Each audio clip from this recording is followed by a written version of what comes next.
Mr. President, President Trump, in his attempt to deflect focus from 100-day performance in his administration, is today throwing a Hail Mary pass to try to allow offshore oil and natural gas drilling to take place in very protected areas of our outer continental shelf. The President's approach is unlawful and should be withdrawn before taxpayers pay any amount of money to go forward with it. He is attempting to open up coastal areas to oil and gas production, and he is touting job creation as a factor in his decision.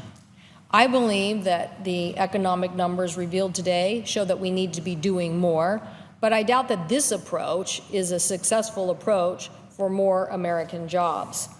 The truth is that instead of creating new jobs, President Trump is poised to choose sectors that will compete with already growing and thriving industries of fishing, tourism, recreation, and in some potential areas also threaten some of our DoD issues where we could have a potential conflict.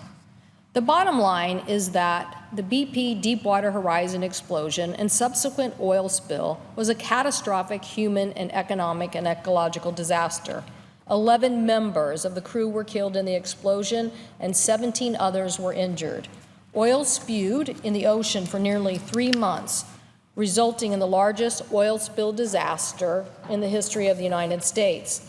In the end, the BP Horizon disaster resulted in 134 million gallons of oil spilled into the Gulf of Mexico. That's 12 times more than the Exxon Valdez tanker spill in 1989 in Alaska.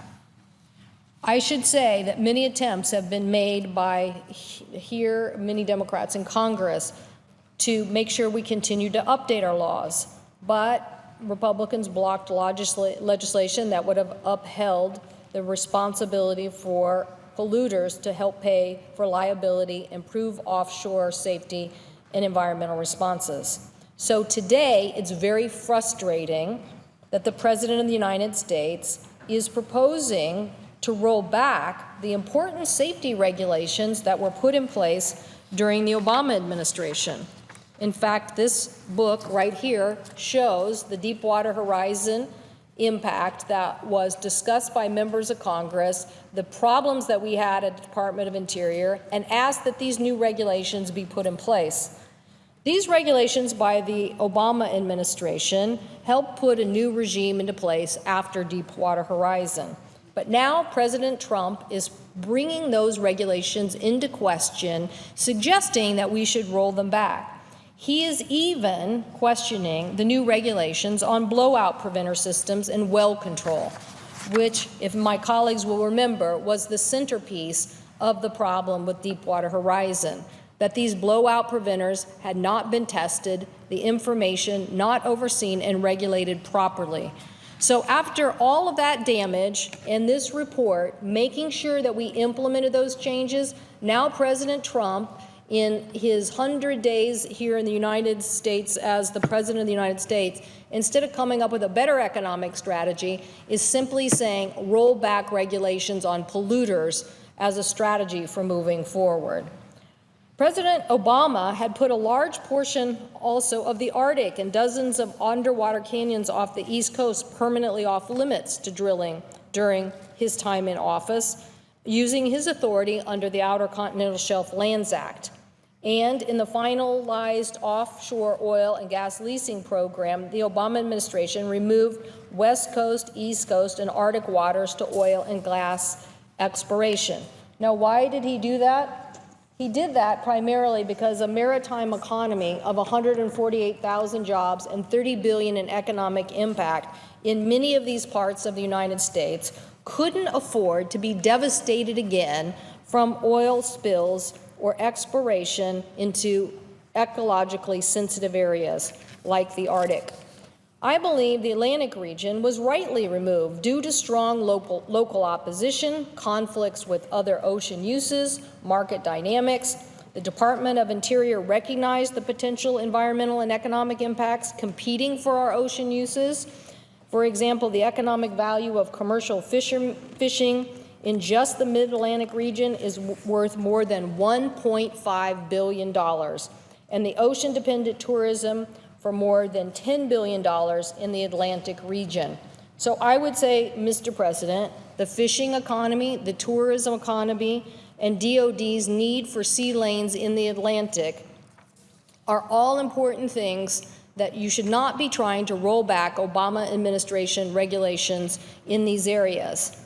It's not surprising that there was significant opposition to the oil and gas leasing from citizens, local officials, and people who reside in these communities. I can tell you if this rule includes the West Coast, there will be strong opposition from the state of Washington, the state of California, and the state of Oregon, where we are so dependent on healthy oceans and sustainable fisheries. We hope to clarify that that's not in, but if it is, the West Coast will speak loudly from our fisheries and shellfish, our vibrant commercial and recreational fisheries, generations of families who have to have sustainably harvested Dungeness crab, salmon, and halibut.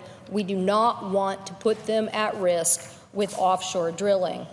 Not only would a spill impact our fisheries and habitat, but could impact our Olympic National Marine Sanctuary, and it would also have an impact, as I said, on one of the busiest shipping lanes in the Straits of Juan de Fuca in and out of Washington's busy ports.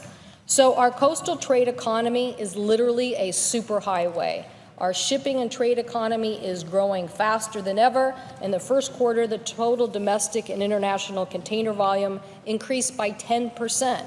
So in our state, this maritime economy is worth $30 billion in economic activity. It supports over 148,000 jobs in fishing, in seafood processing, in shipbuilding, in maritime sectors.